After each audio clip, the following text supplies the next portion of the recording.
जय हिंद विद्यार्थी मित्रांनो। पहा विद्यार्थी मित्रांनो, महत्त्वाची बातमी टी ई टी परीक्षा संदर्भात आहे। पहा, आता टॅगलाईनच तुम्हाला दिसत आहे। टी ई टी बालमानसशास्त्रज्ञाने घेतली भावी शिक्षकांची परीक्षा निकाल घटनेची चिन्हे। बरोबर आहे।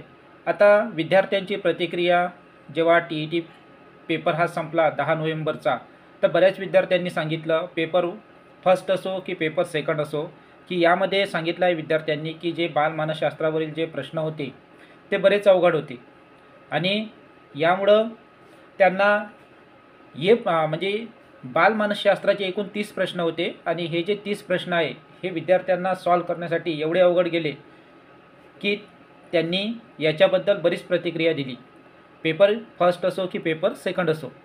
आता हे जे बालमानसशास्त्राचे प्रश्न आहे, आता मार्केटमध्ये पुस्तकं होते, काही विद्यार्थ्यांनी ऑनलाईनचा सहारा घेतला, पुस्तकांचा सहारा घेतला बालमानसशास्त्राचा, पण तरी त्यांना त्या प्रश्न सॉल्व करताना बालमानसशास्त्राचे बरीच अडचण आणि बरीच अवघड त्यांना गेली।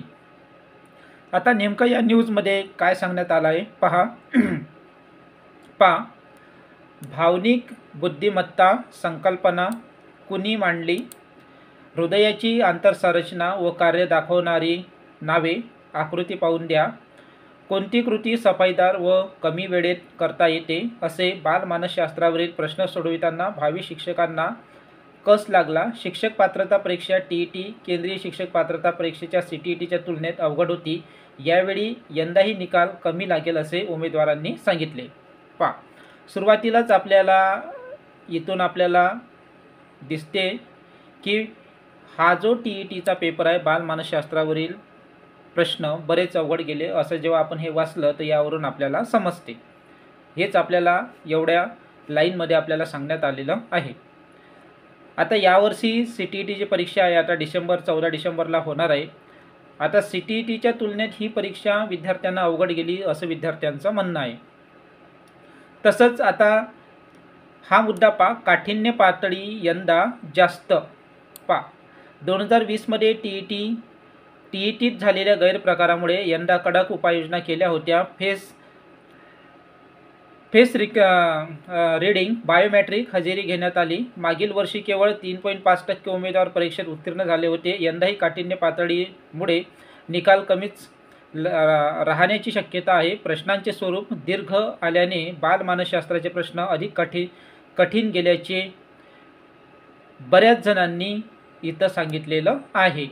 पहा, आता यावर्षी 2020 मध्ये जो TETमध्ये गैरप्रकार झाला होता आणि यावर्षी बरीच उपाययोजना करून आणि कुठंच अनुचित प्रकार महाराष्ट्रामध्ये घडला नाही आणि कडक सुरक्षेमध्ये ही परीक्षा पार पडली। पण 2020 मध्ये 3.5% विद्यार्थी पास झाले होते आणि यंदाही तसेच किंवा त्यापेक्षाही कमी विद्यार्थी पास होईल, भावी शिक्षक पास होईल असं इथं सांगितलेलं आहे। इकडे पहा, इकडे टॅगलाईन पहा, इथं काय सांगण्यात आलं आहे, CTETपेक्षा TET अवघड।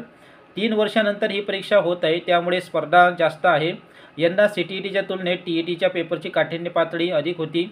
आता वेळेत निकाल जाहीर व्हावा आणि पवित्र पोर्टलच्या माध्यमातून लवकर भरती व्हावी असे विद्यार्थ्यांचं म्हणणं आहे। सुनील खोतकर उमेदवार। पहा, आता TET परीक्षा झाली, लवकर जाता टेट भरती झाली पाहिजे असं विद्यार्थ्यांचं म्हणणं आहे आणि CTETपेक्षा ही परीक्षा काय आहे, अवघड आहे असं विद्यार्थ्यांनी इथं सांगितलेलं आहे। इकडली टॅगलाईन पहा, प्रश्न सोडवण्यास जास्त वेळ लागला। पहा, पेपर तसा चांगला होता, मात्र बालमानसशास्त्राशी संबंधित विचारलेले प्रश्न बरेच अवघड वाटले। ते प्रश्न सोडवण्यासाठी जास्त वेळ द्यावा लागला असं उमेदवारांचं म्हणणं आहे। इथं उमेदवाराचं नाव दिलं आहे। पहा, हे प्रश्न सॉल्व करत असताना बरेच विद्यार्थ्यांची दमछाक झाली। आताच आपण चर्चा केली याच्यावर आणि हेच इथं पुन्हा दिलेलं आहे। नंतरचा पहा, खालची टॅगलाईन, बालमानसशास्त्राचे प्रश्न होते अवघड। बालमानसशास्त्र विषयावरील अवघड प्रश्न विचारण्यात आले होते। अध्यापक महाविद्यालयात हा विषय एवढा सखोल शिकवला जात नाही, त्यामुळे उमेदवारांना हे प्रश्न कठीण गेले। पहा, जेव्हा आपण DED BED करतो तर अध्यापनशास्त्रामध्ये एवढे काठिण्य पातळी हे शिकवल्या जात नाही असं विद्यार्थ्याचं म्हणणं आहे आणि हे प्रश्न जेव्हा आता TET परीक्षेमध्ये आले तर विद्यार्थ्यांची इथं दमछाक उडाली असं विद्यार्थी प्रतिनिधींनी तर आपल्याला सांगितलेलं आहे। पहा विद्यार्थी मित्रांनो, हा होता संपूर्ण महत्त्वाचा न्यूज TET परीक्षेसंदर्भात आणि यावर्षीसुद्धा TET परीक्षा निकाल घटण्याचे संकेत आपल्याला या न्यूजमधून समजते। कारण 2020 नंतर आता 2024मध्ये परीक्षा झाली. एवढ्या वर्षानंतर महापरीक्षेनं महाराष्ट्र राज्य शिक्षक परिषद पुणेनं काय केलं एवढ्या वर्षाचं, की बरेच उमेदवार या परीक्षेची वाट पाहत होते आणि यावर्षी ही परीक्षा झाली, तर ही नक्कीच चिंतेची बाब होती.